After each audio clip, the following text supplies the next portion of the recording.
udahlah kayaknya nggak lulus, soalnya ibunya kayaknya nggak simpatik. Nah, kayak gitu. Jangan pernah ngerencanain buat menangis. Maksudnya, jangan acting gitu, please. Itu tuh adalah hikmahnya.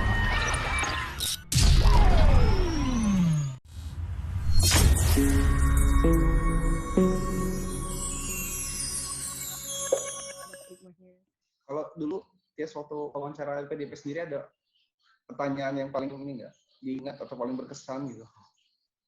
Ya pertanyaan yang paling berkesan banyak banget.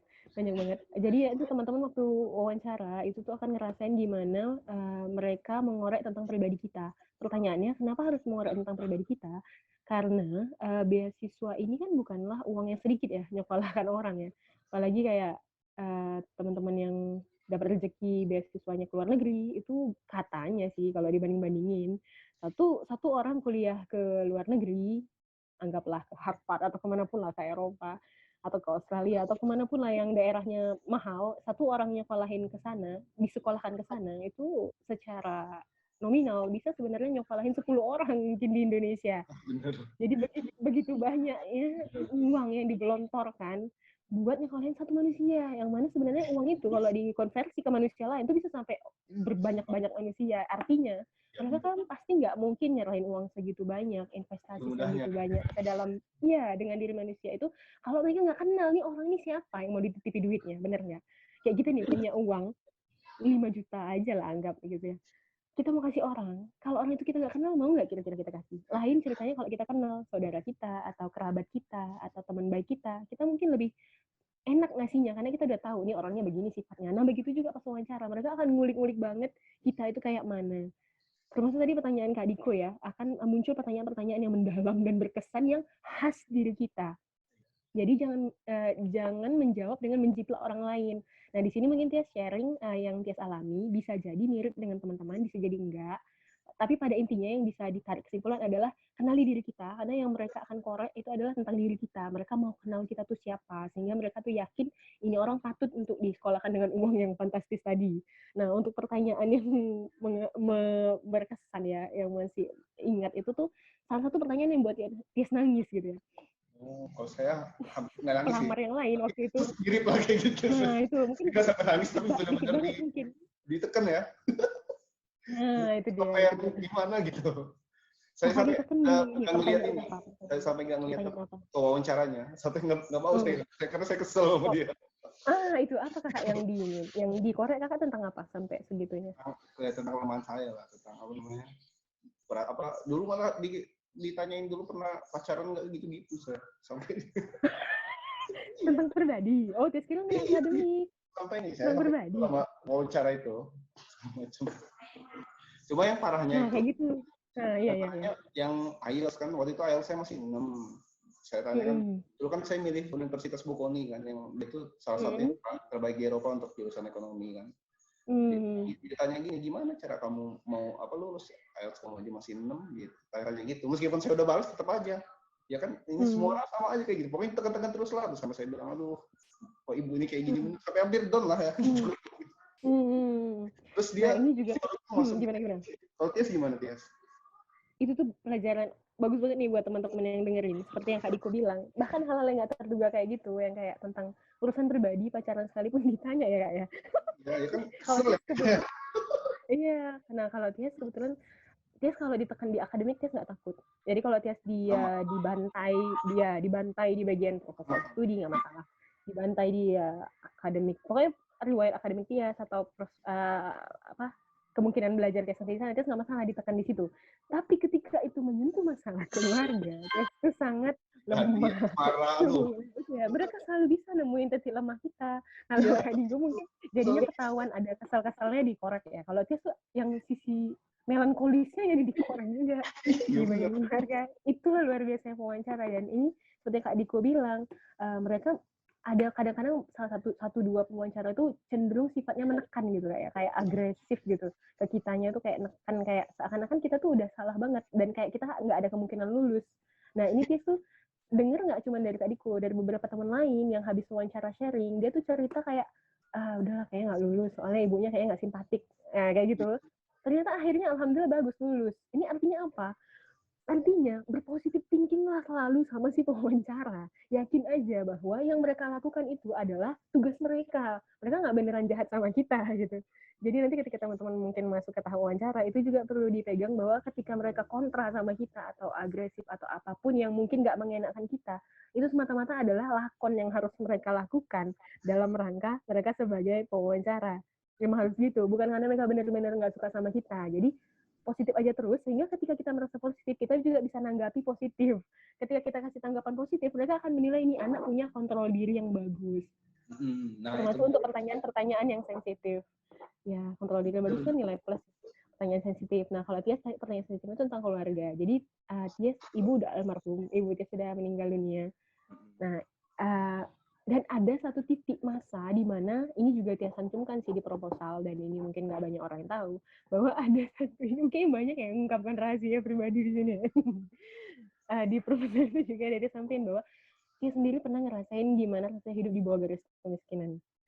Nah itu, iya, jadi itu seperti tadi, tiap orang itu khas dan Tias sendiri pengalaman hidupnya itu disarikan ke dalam proposal itu, ngait semua, bisa kita kaitin. Nah, teman-teman juga bisa kayak gitu. Nah, ini kan tadi Tias temanya tentang kemiskinan. Jadi ketika Tias jalan ke lapangan, Tias lihat, dan Tias sendiri pernah ngerasain momen di mana di bawah garis kemiskinan, ini ada kaitannya dengan momen-momen di mana Ibu Tias juga berpulang. Jadi Ibu Tias berpulang, ekonomi melemah, bingung ketika ibu berpulang tuh ibu adalah salah satu orang yang dekat sama Tias, paling menyemangati termasuk dalam bidang pendidikan, sangat menyemangati. Tias diberangkatkan kemana aja nggak masalah, mau diinapkan di asrama kayak mana nggak masalah. Beliau tuh sangat super lah, paling utama untuk mendorong. Ketika beliau kembali kepada Allah, nggak ada lagi yang di sisi Tias kayak gitu. Itu tuh terasa sekali bedanya, lebih down dan tambah lagi ekonomi sedang terpuruk pada saat itu. Nah, itu tuh ngebuat nggak sengaja cuy nangis. Udah berusaha sangat kuat menahan sampai ditawarin tisu akhirnya. Dan itu Tias ngerasa kayak kiri kanan Tias, karena kan kita satu ruangan wawancara itu nggak bener-bener kita doang. Ada beberapa tim yang wawancara, di mana satu tim itu satu kandidat. Nah, kayaknya kandidat kiri kanan Tias sama wawancara kiri kanan Tias juga jadinya ngelirik ke arah Tias. Tias ngerasa sih kayaknya ada yang ngeliat gitu. Ngerasa kayak pada saat momen itu, dan itu teman-teman itu Tias saranin jangan pernah ngerencanain buat menangis. Maksudnya jangan acting gitu, please. Itu tuh adalah diri kita sendiri. Kalau emang ngalir sendiri kan dia, natural iya, kayak gitu. benar. Dan itu sekali lagi seperti yang Kak Diko bilang di awal, benar ada psikolog dan mereka akan melihat kemurnian diri kita, orangnya itu kita kayak mana sifatnya, termasuk dalam hal menjawab pertanyaan. Kalau memang kita nggak mau nangis, ya jangan dipaksa nangis. Jangan kira semua orang yang nangis itu bakal diterima gitu. Ya gitu. Dan mereka nangis itu bukan karena acting, kalau yang Tes alami ya. Itu ya memang betul-betul sangat menyentuh di bagian sisi sensitif orang itu. Nah, kayak gitu. Jadi, mungkin itu ya, tanggapi setiap pertanyaan dengan sebisa mungkin.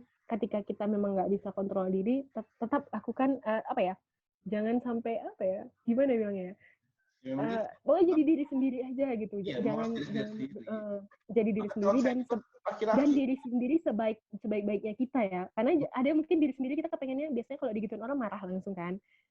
Nah, itu diri sendirinya dalam versi yang terbaik. Dikontrol juga. Karena ada kalau juga laki-laki nangis juga. Karena itu gimana hasilnya?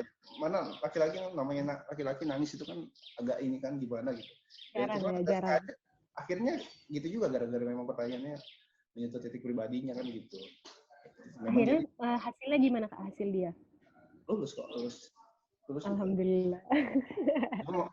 Jadi poinnya maksudnya bukan masalah nangisnya sih, tapi sebenarnya mereka tuh dari kelemahan, terus kan tulusan kita gitu. Makanya itu menjelaskan sih kalau misalkan awal di LPDP rata-rata kalau dimintain tolong itu cepet gitu kan. Maksudnya yang ngebantu itu gampang gitu kan. Mungkin itu menjelaskan karena memang mungkin mereka nyari yang kayak gitu. Iya, benar. Hanya sampai yang apa namanya luar biasa sih psikolog gitu. Kalau prestasi dulu ditanyain nggak dia Tias waktu wawancara? Maksudnya apa? Mengenai apa? Mengenai apa? Inovasi dulu waktu wawancara. Kalau saya iya benar. Saya sempat ditanyain sih dulu pernah buat inovasi apa di apa namanya di ini gitu ya. Iya ditanyain dia sama salah satu. Jawabannya apa jawabannya?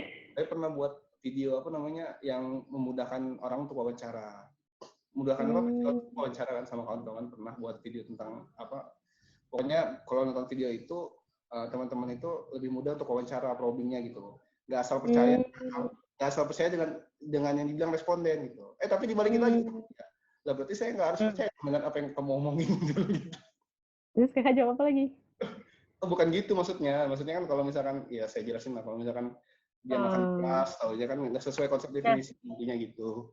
Nah, itu tahu nggak kenapa dia nanya, kalau gitu saya harus nggak percaya dong sama kamu. Itu sebenarnya teman-teman, itu adalah untuk mengurai ini orang beneran nggak ngerjain proyek tersebut. Karena kalau kita nggak ngerjain, kita nggak tahu mau jawab apa.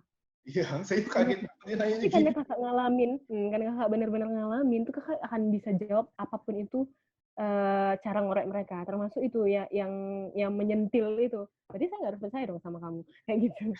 Nah, kita bisa jawab, karena kita benar-benar ngelakuin. Iya benar. Kayak gitu. Nah itu jadi itu mungkin salah satu juga yang bisa kita tarik bahwa jangan pernah bohong pada saat wawancara gitu ya. Untuk kelihatan bagus sekalipun ya jangan menciptakan sesuatu yang nggak kita ciptakan. Nah, karena mereka itu sekali lagi bukan orang-orang bodoh, mereka akan ngulik sedalam-dalamnya. Nah itu mungkin tahapan wawancara ya, dan tahapan wawancara ini persiapannya panjang dalam artian ini terkait dengan pribadi kita di kehidupan yang sudah kita jalani. Jadi nggak bisa kita nggak bisa kita ngeklaim sesuatu yang nggak pernah kita jalani. Itu makanya dibilang panjang karena sekarang ini kita lakukan aja segala hal dengan baik. Karena segala hal yang kita lakukan dengan baik ini akan menjadi intisari nanti di proses wawancara. Itu maksudnya perjalanannya panjang. Kalau kamu apa pernah ditanya pertanyaan serupa nggak? Kalau inovasi sih enggak kemarin ya. Prestasi? Prestasi enggak juga? Prestasi. Iya, banyak ditanya tentang prestasi, tentang tempat kuliahnya, prestasi banyak sih ditanya, tapi biasanya kan udah ada di ini ya, di CV ya. Mereka akan ngorek aja untuk kemastiin ini orang beneran ngalami atau enggak. Kayak gitu. Oh iya, terus satu lagi. Kadang-kadang mereka tuh kayak nanya hal-hal gimana ya? Nanya hal-hal yang nggak menunjukkan sisi kelebihan kita. Nah, itu ketika kita menghadapi wawancara yang seperti itu, lakukanlah manuver dengan cara, ini kalau tips dari Tias ya, dengan cara jawab pertanyaan mereka, tapi beri penjabaran alasan dibalik jawaban kita dengan mencantumkan prestasi-prestasi kita. Jadi mungkin mereka nggak akan nanya langsung kayak, kamu prestasinya apa? Nggak akan kayak gitu. Mungkin mereka akan nanya pertanyaan yang biasa aja, tapi gimana caranya kita waktu ngejawab pertanyaan itu sambil nyantumin prestasi kita tanpa harus sombong. Kayak mana contohnya? Kakak pernah nggak? Nyambung nggak? Pernah nggak ngalamin itu sampai ini? Saya nggak bisa gunain track ini ya? Nggak bisa relate ya? Contohnya kayak gitu. Gini ya misalnya. Dia nanya ya, contohnya. Misalnya apa ya waktu itu? Misalnya aja ya. Gini. Misalnya gini ya. Kamu yakin bisa survive di negara yang bahasa Inggris? Bahasa Inggris semua loh itu, mulai dari kamu beli makanan sekalipun sampai ntar kamu ngerjain tugas.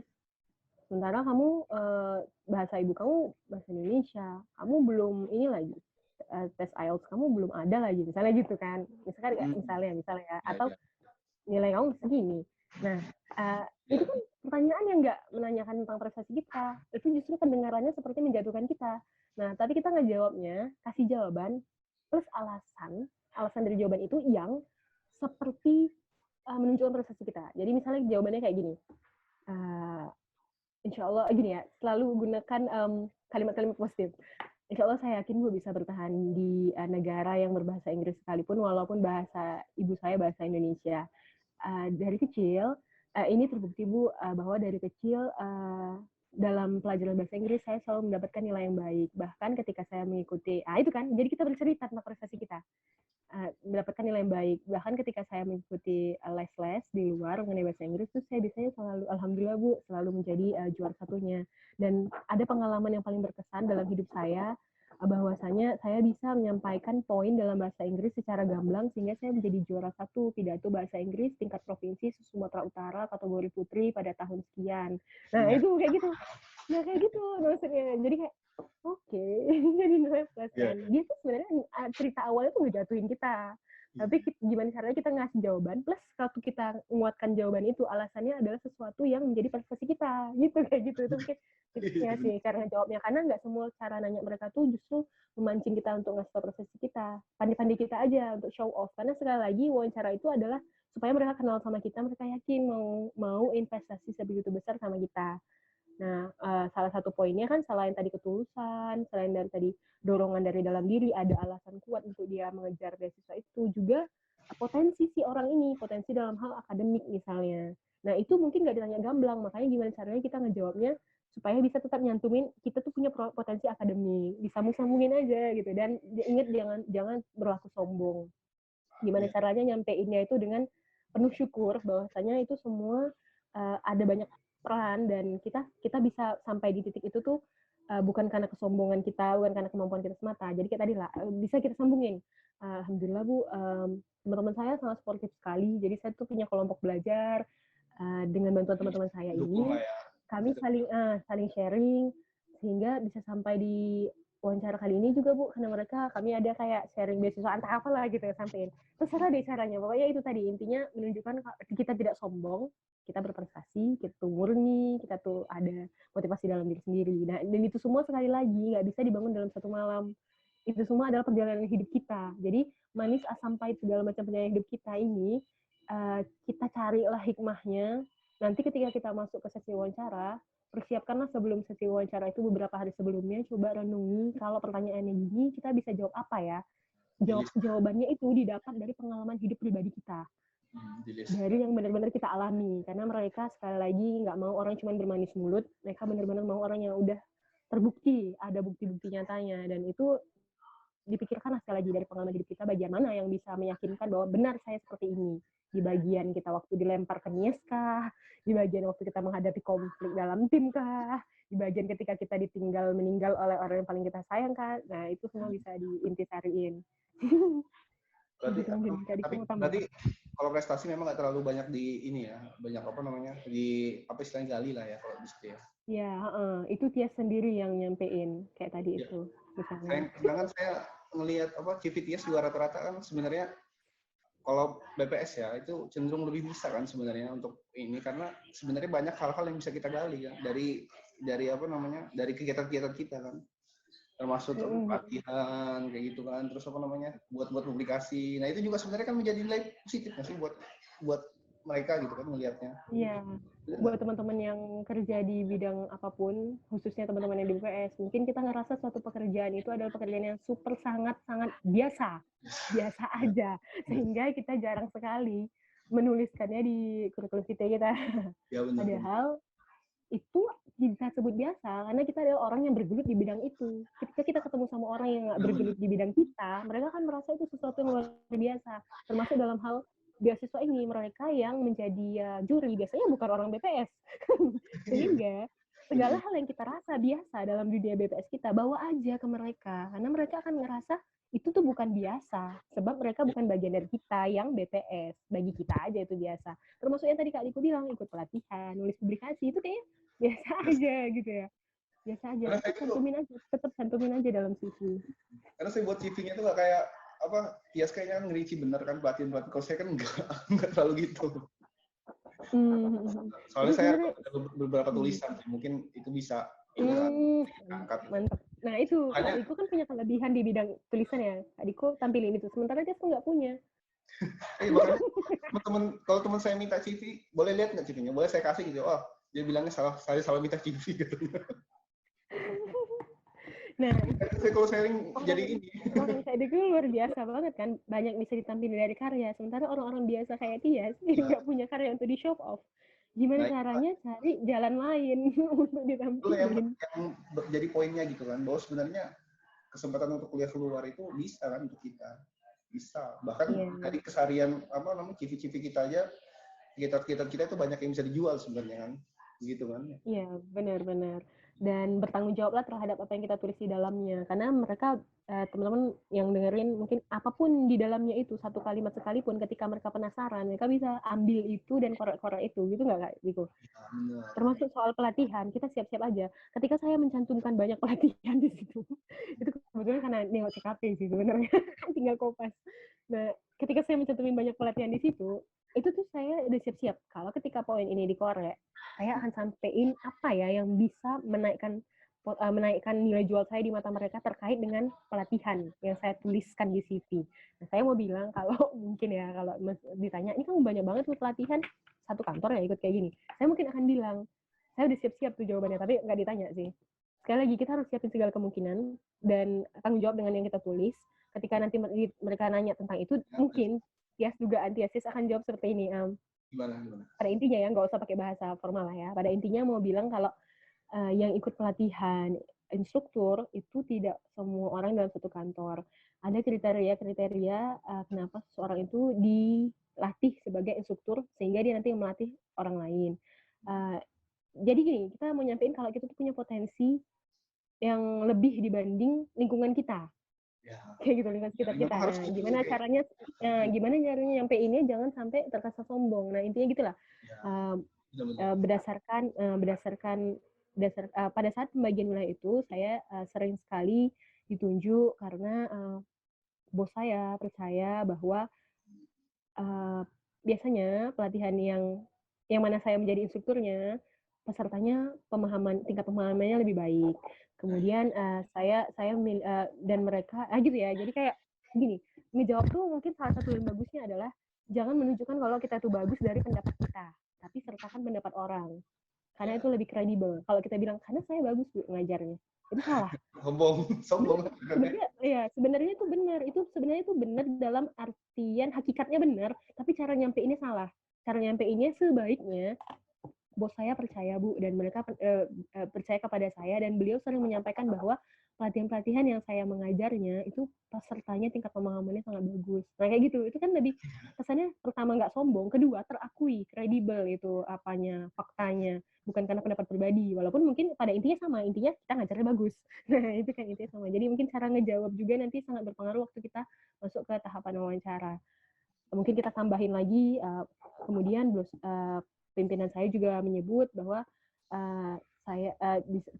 pernah juga pimpinan saya menyebut bahwa para petugas yang saya ajar seringkali senang karena saya tidak hanya membantu pada saat pelatihan, pada saat di lapangan pun mereka banyak sharing ke saya, dan saya selalu sigap untuk menjawab pertanyaan-pertanyaan dan masalah-masalah yang muncul di lapangan. Yang mana pada saat itu mungkin belum muncul di kelas, tapi saya tetap bertanggung jawab untuk mencari solusinya, karena saya sudah ditunjuk menjadi instruktur, walaupun itu sudah di luar kelas sekalipun. Gitu, ceritakan aja. Kayak gitu, saya udah siapin kalau tanya ini, nanti kemungkinan ini yang bisa di-show off, gitu. Tapi cara jawabnya bagaimana supaya tidak terkesan sombong, dan kalau bisa sertakan pendapat orang lain, sehingga itu tadi, supaya nggak terkesan sombong dan lebih kredibel. Gitu mungkin ya. Itu sudah jauh ya, ini kayak udah tahap wawancara, tahap 3 aja ya, tahap 1-nya belum ya. Intinya kalau mau wawancara memang harus di list. Kan kadang-kadang ya kita memang harus jujur atau apa adanya, tapi kan perlu dipersiapkan juga kan. Benar, termasuk cara penyampaian, cara bahasanya, cara ngomongnya. Jadi saya tuh waktu pertama kali masuk wawancara udah disalah-salahin karena saya dibuat menunggu. Karena saya pikir, saya kan pertama kali masuk tuh jadwalnya 1, ternyata mundur. Terus ke atas dulu sama penyanyinya. Udah ke atas lama juga, tapi udah selesai di sana ke bawah. Marah lah, saya tungguin kok lama bener. Mereka udah istirahat. Marah, saya bilang apa aja lah. Sebenarnya bisa aja nyebela kan? Bisa aja. Iya. Tapi kakak memilih enggak ya? Iya, maksudnya kontrol emosinya juga perlu kan, kayak begitu. Benar. Nggak serta-merta kita harus selalu ngebela diri kan. Kadang-kadang. Iya. Kecuali ditanya ya. Salah satu wawancara tuh bilang gini, itu bukan salah kamu kok. Dia bilang gitu sampai. Wah. Alhamdulillah ya. Cuma ada yang baik, baik satu. Yang saya nggak suka yang psikolog itu, ibu-ibu itu doang. Nah, mungkin itu ya yang dibilang orang-orang ya. Bahwasanya dari 3 orang pasti ada satu yang antagonis nggak sih? Iya benar sih kayaknya. Dan dia psikolog. Satu yang antagonis itu kayaknya benar sih. Karena di tes juga gitu, dari 3 orang tuh ada satu yang antagonis. Dan sekali lagi itu bukan karena mereka benci kita, yakin aja bahwa itu adalah lakon yang harus mereka jalani sebagai pewawancara gitu. Udah ada bagian-bagiannya.